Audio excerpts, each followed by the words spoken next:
কি করবো আমি ইঞ্জেকশন দিলে তখন মিথিল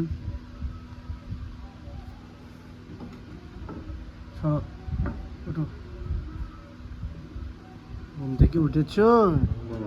ওখানে ঘুম থেকে উঠেছেন?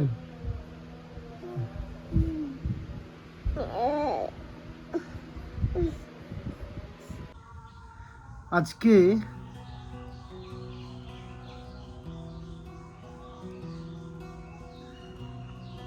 কিছু কথা না বললেই নয়। কমেন্ট সেকশনে যদি তোমরা যাও, একই কমেন্ট কিন্তু তোমরা অনেক অনেক দেখতে পাচ্ছ বন্ধুরা। এতদিন চুপচাপই ছিলাম, এখনো চুপচাপ থাকারও চেষ্টা করছি। কারণ কি জানো? কারণ একটাই বন্ধুরা, যে এই চ্যানেল আছে, আমাদের আত্মীয় স্বজন, ইভেন মিতুর আত্মীয় স্বজন সবাই জানে যে আমাদের একটা ব্লগ চ্যানেল আছে, যে ব্লগ চ্যানেলে আমরা প্রতিনিয়ত ব্লগ আপলোড করে থাকি এবং আমাদের জীবনের প্রত্যেকটা ঘটনা, প্রত্যেকটা পরিস্থিতি, ভালো লাগা, খারাপ লাগা, আর সব কিছুই মোটামুটি আমরা শেয়ার করে থাকি। কিন্তু সব কিছুর মধ্যেও কিছু কিছু জিনিস শেয়ার করি না, এই জন্য যে শেয়ার করলে পরে পরিবারের মধ্যে একটা অশান্তি বা একটা অসুস্থকর পরিবেশ তৈরি হবে।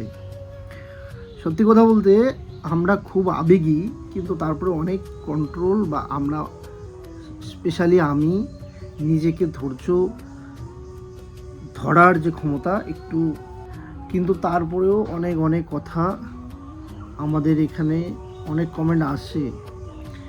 তারপরে আমরা যখন কিছু বলবো, সবসময় আমাদেরকে ছোট করে তোমরা দেখো, কিছু মানুষ সবসময় আমাদেরকে একতরফা আলাদাভাবে রেখে তোমরা কমেন্ট করো যে মিতু এই, তানিশ এই। আসলেই বিষয়টা বুঝতে পারি, আমরা যেহেতু তুলনামূলকভাবে ইউটিউবে আমাদের যেহেতু সাবস্ক্রাইবারটা বেশি, এখন আপ অ্যান্ড ডাউন তুলনামূলকভাবে কম, তো তারপরেও তোমরা হয়তো অনেকেই এটা জানো যে আমাদের সাবস্ক্রাইবার বেশি, আমাদের ইনকাম বেশি, সব কিছুর মূলে আমরা দায়ী। বা যেহেতু আমাদের ইনকাম বেশি বা আমাদের সাবস্ক্রাইবার বেশি, হয়তো বা আমরা অহংকারী বা আমরা এই কাজগুলো করতে পারি, এটা কিছু মানুষের বিশ্বাস বা তারা এটাই মনে করে। কারণ আমাদেরকে সবসময় কিছু ঘটনা হলে পরেই, যে কারো সাথে ঘটুক, আমাদেরকে কোনো না কোনোভাবে টেনে নেওয়া হয়। আমি জানি তোমরা বুঝতেও পারছো, আমিও জানি আমি কি বলতে চাচ্ছি। তো অনেক সময় কিন্তু আমরা চেষ্টা করি যে যতই আবেগী হই, আমরা তো রক্তে মাংসে গড়া মানুষ, তো আমি চেষ্টা করি, বিশেষ স্পেশালি মিতু যথেষ্ট নরম। আর এখন যদি ওকে আমি ভিডিওটা বলি করতে যে এরকম করে বলো, মানে কী না কি বলে ফেলবে, তার কোনো ঠিক ঠিকানা নেই, কারণ ওর মাথা এই মুহূর্তে ঠিক নেই। তোমরা জানো যে সব কিছুই জানো, আর নতুন করে বলতে চাই না যে কেন ওর ঠিকভাবে কতটা ও ডিপ্রেসড। তো নতুন করে, আর মিতু শুধু একা না, যার এরকম পরিস্থিতি রয়েছে, যার দুটো ছোটো ছেলে বাচ্চা রয়েছে, সে মা একমাত্র বুঝতে পারবে যে এরকম পরিস্থিতিতে কেমন মাইন্ড, আমাদের এই মাইন্ড কেমন থাকে। যাই হোক, অনেকভাবে তো আমাদেরকে অনেক রকমভাবে চেষ্টা করা হয় যে আমাদেরকে ছোট করানো, আমাদেরকে খারাপ দেখানোর, তারপর কোনো ব্যাপার না, সব কিছু ভগবানের উপর ছেড়ে দেওয়া আছে, চেষ্টা করুক। এখন আমি বলছি, অনেকে এটাও তো আমাকে শোনানো হয় যে আমি সাফাই দিচ্ছি, যাই হোক কোনো ব্যাপার না। শাশুড়ি মা কোথায়? তুমি শাশুড়ি মাকে ভিডিওতে দেখাচ্ছ না, যে এই কমেন্টটা আসছে না যে তুমি কেন শাশুড়ি মাকে দেখাও না, ভিডিওতে নিয়ে আসো না। আচ্ছা, কেন এই কমেন্টটা আসবে বলো?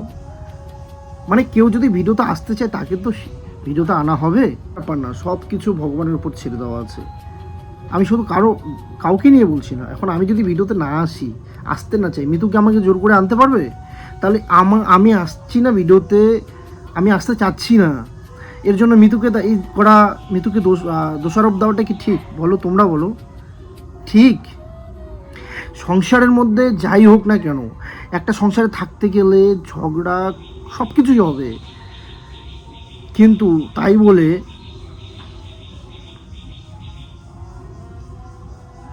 কি বলি, সেই ঝগড়াটাকে বাড়িয়ে দিয়ে যাওয়া আমাদের এখন যে ভিডিওতে দেখাচ্ছি না, এর আগে আমাদের নিশ্চয়ই অনেক অনেক ফ্যামিলিতেও টুকিটাকি অশান্তি ঝামেলা হয়েছে। কিছু কিছু আমাদের অজান্তে বা মৃত্যুর অজান্তে শেয়ার করাও হয়েছে, যেগুলো আমরা এখনও রিয়েলাইজ করি বন্ধুরা যে করাটা ঠিক হয়নি। কিন্তু তার মানে তো এটা নয় যে আমরা এর আগে যতবার ঝগড়া হয়েছে বা আমাদের অশান্তি হয়েছে, ঝগড়া তো না, মানে ফ্যামিলিতে যেটা হয়, এর আগেও যতবার ফ্যামিলিতে টুকটাক ঝামেলা হয়েছে, আচ্ছা আমরা অ্যাডজাস্ট হইনি, আমাদের কি হয়েছে, তোমাদের আশীর্বাদ, ভগবানের আশীর্বাদে আমরা তো ভালো মন্দ খেয়ে, আমরা তো খেয়ে দিয়ে চলতে পারছি, দুটো বাচ্চাকে মানুষ করছি, আমাদের বাড়িতে তো খাওয়ার বর্তমানে অভাব তো নেই, 3 বেলা ঠিক মতো খেতে পারি, টুকিটাকি অসুস্থ হলে সেটাকে মেকআপ দেওয়ার মতো ভগবান সেই খাবার দিয়েছে, দুটো বাচ্চাকে মানুষ করছি, এই হসপিটাল খরচ থেকে শুরু করে হাবিজাবি ইত্যাদি ইত্যাদি পারছি। আমি এটা অহংকার বা গর্ব করছি না, এখানে গর্ব করারও কিছু নেই, অহংকার করারও কিছু নেই, কিন্তু পারছি তো, তাই তো বলছি। তাহলে তোমাদেরকে বলি, ভালো করে বোঝো, আরও যদি 2জন বাড়তি মেম্বার আসে, তাকেও সারা বছর আমরা খাওয়াতে পারবো, ডাল ভাত যেটাই হোক না কেন। এমনটা নয় যে আমরা পারবো না বা কাউকে আমরা পারছি না দেখে দূরে ঠেলে দিচ্ছি, এমনটা নয় বিষয়টা। তোমরা বলো অনেকেই কমেন্ট করে যে তুমি একটা কাজের মানুষ নাও, কাজের লোক নাও, তোমাদের খুব প্রয়োজন এই সময়। হ্যাঁ বন্ধুরা, সত্যি খুব প্রয়োজন। তবে হ্যাঁ, এটা এখন মনে হচ্ছে যে যদি প্রয়োজন হয় আমি নিব, কত অসুবিধা হয় বা কত সমস্যা হয় হোক, কারণ মৃত্যুর একা পক্ষে, মৃত্যুর মানে একা হাতে বা আমিও থাকা সত্ত্বেও খুব চাপ হয়ে যাচ্ছে, খুব কষ্ট হচ্ছে। ছেলে 2জন যত বড় হচ্ছে, আমি জানি না কত বছর হলে পড়ে যে তাদের দুষ্টমি কম, কত দিন গেলে মৃত্যুর একটু স্বস্তি হবে বা আমাদের একটু বাড়িতে কাজের চাপটা কমবে। কারণ হচ্ছে এখন দিন যাচ্ছে, কাজের চাপ অনেক বেড়ে যাচ্ছে। তো আমার মনে হয় প্রয়োজন একটা কাজের মানুষের আমাদের বাড়িতে। সবাই বলে ছেলেটা বিয়ের পর বদলে গেছে, সবাই আঙুল তুলে দেখায়, ওই দেখো প্রেমের বিয়ে করে আজ সে তার বাবা মাকে পর করে দিয়েছে। কিন্তু কেউ কি এক মুহূর্তের জন্য ছেলেটার বুকের ভেতরটা হাতড়ে দেখেছে বন্ধুরা? কেউ কি দেখেছে সেই অদৃশ্য ক্ষতগুলো যা সে প্রতিদিন বয়ে বেড়ায়? প্রেম করে বিয়ে করাটা কি অপরাধ? যে মেয়েটি সব ছেড়ে আমার হাত ধরেছে, তাকে আপন করে নেওয়া মানেই কি মা বাবাকে দূরে ঠেলে দেওয়া? কিন্তু আমি তো জানি আমার মা আমার অস্তিত্ব, আর আমার স্ত্রী আমার আগামী। আমি তো 2জনকে নিয়েই একটা সাজানো বাগান চেয়েছিলাম, কিন্তু এই সমাজ, পাড়া প্রতিবেশী আর কিছু স্বার্থপর আত্মীয়, তারা আগুনের মতো জ্বলে অন্যের সুখ দেখে। আমার মায়ের কানে বিয়ে ঝেলে দিয়ে তারা আজ মা আর আমার ছেলের মাঝে এক বিশাল দেওয়াল তুলে দিয়েছে। মা ভাবেন তার ছেলেটা পর হয়ে গেছে, কিন্তু মা তুমি কি জানো, মাঝরাতে যখন সবাই ঘুমিয়ে পড়ে, এই অভাগা ছেলেটা তোমার কথাই ভাবে। বউকে দোষ দেওয়াটা খুব সহজ, কিন্তু আমার পাশে দাঁড়িয়ে থাকা মানুষটা প্রতিনিয়ত চেষ্টা করে যাচ্ছে এই পরিবারটিকে একই সুতায় বাঁধতে।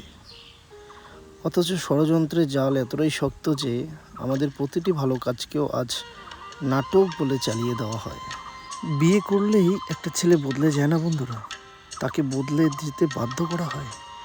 যারা অন্যের পরিবারের ভাঙন ধরিয়ে আনন্দ পান, তারা হয়তো জানেন না একটা ছেলের কাছে তার মা, তার পরিবার, তার জীবনসঙ্গিনী কতটা মূল্যবান।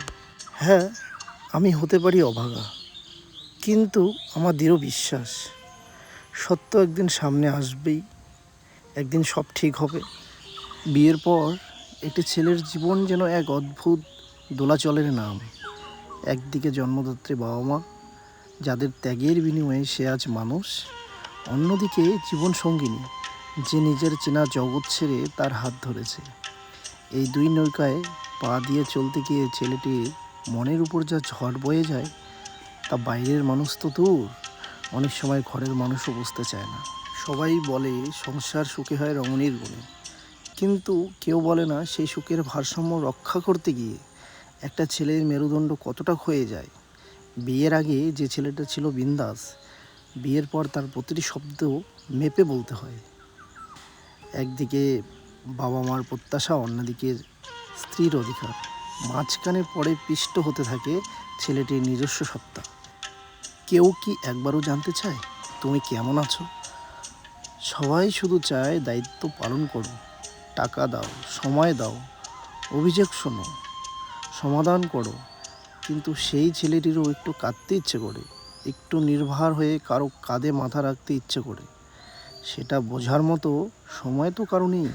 ছেলেরা কাঁদে না, এই মিথ্যে কথাটা সমাজ টিকিয়ে রেখেছে বলেই আজ অনেক ছেলে ভিতরে ভিতরে নীল হয়ে যায়, তবুও মুখ ফুটে কিছু বলতে পারে না। পরিবারের দায়িত্ব পালন করাটা বোঝা নয়, কিন্তু সেই দায়িত্ব পালনের মাঝে যখন সম্মানের অভাব ঘটে, তখনই শুরু হয় মানসিক যন্ত্রণা। সত্যি বলতে সমাজ পুরুষদের কেবল দায়িত্ব পালনকারী হিসেবেই দেখতে অভ্যস্ত, কিন্তু সেই দায়িত্বের আড়ালে থাকা মানুষটার মনের খবর নেওয়ার প্রয়োজন কেউ বোধ করে না। আজ আমি যে কথাগুলো বললাম, এগুলো শুধু আমার একার বুক চাপা আর্তনাদ নয় বন্ধুরা।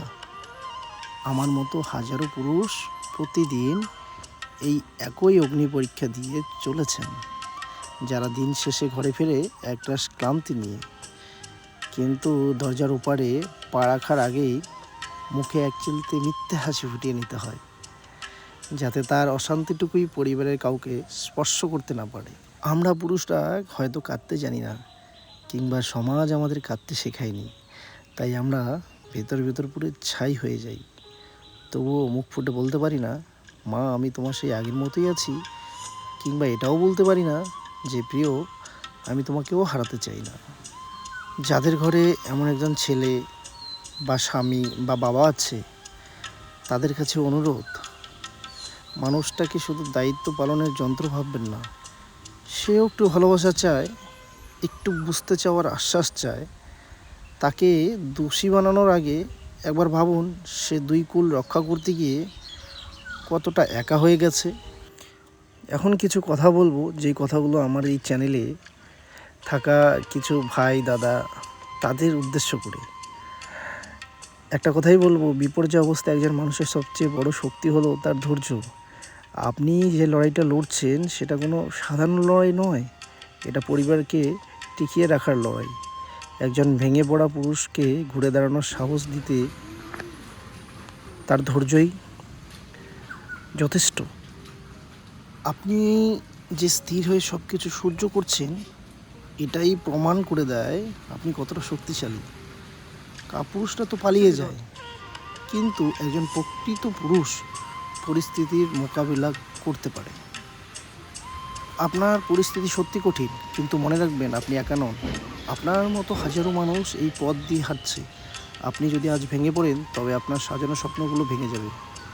বুক ভরে শ্বাস নিন, শান্ত থাকুন এবং বিশ্বাস রাখুন যে এই সময়টাও কেটে যাবে।